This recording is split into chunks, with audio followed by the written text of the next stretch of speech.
شروع اللہ کا نام لے کر جو بڑا مہربان نہایت رحم والا ہے۔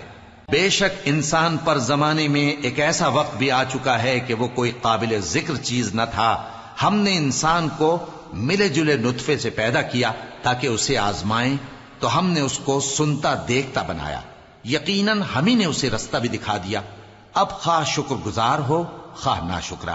بے شک ہم نے کافروں کے لیے زنجیریں اور طوق اور دہکتی آگ تیار کر رکھی ہے۔ جو نیکوکار ہیں وہ ایسی شراب پیئیں گے جس میں کافور کی آمیزش ہوگی۔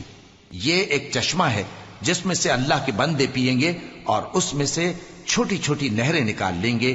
یہ لوگ نظریں پوری کرتے ہیں اور اس دن سے جس کی سختی پھیل رہی ہوگی خوف رکھتے ہیں، اور باوجود کہ ان کو خود کھانے کی چاہت ہوتی ہے مگر فقیروں اور یتیموں اور قیدیوں کو کھلاتے ہیں، اور کہتے ہیں کہ ہم تم کو محض اللہ کی خوشنودی کے لیے کھلاتے ہیں، نہ تم سے بدلہ چاہتے ہیں اور نہ شکر گزاری۔ ہم کو اپنے پروردگار سے اس دن کا ڈر لگتا ہے جو چہروں کو بگاڑنے والا اور بڑی سختی والا ہوگا۔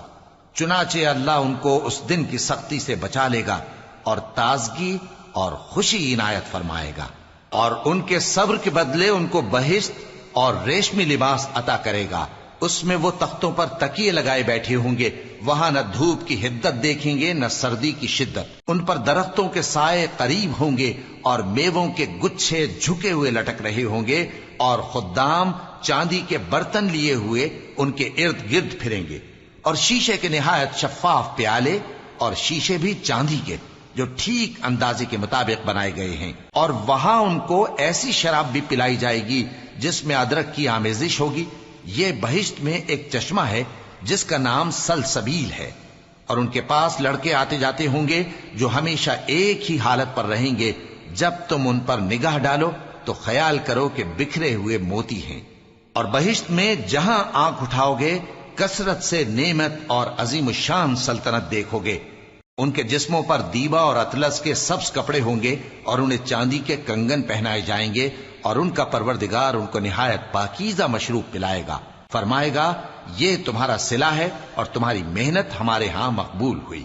اے نبی صلی اللہ علیہ وآلہ وسلم، ہم نے تم پر قرآن بتدریج نازل کیا ہے، تو اپنے پروردگار کے فیصلے کے لیے انتظار کیے رہو، اور ان لوگوں میں سے کسی بدعمل اور ناشکرے کا کہا نہ ماننا، اور صبح و شام اپنے پروردگار کا نام لیتے رہو، اور رات کو بڑی دیر تک اس کے آگے سجدے کرو اور اس کی پاکی بیان کرتے رہو۔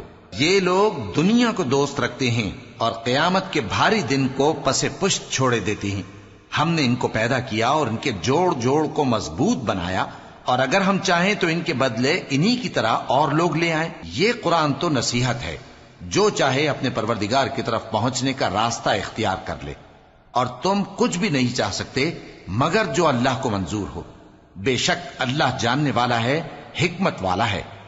وہ جس کو چاہتا ہے اپنی رحمت میں داخل کر لیتا ہے، اور ظالموں کے لیے اس نے دکھ دینے والا عذاب تیار کر رکھا ہے۔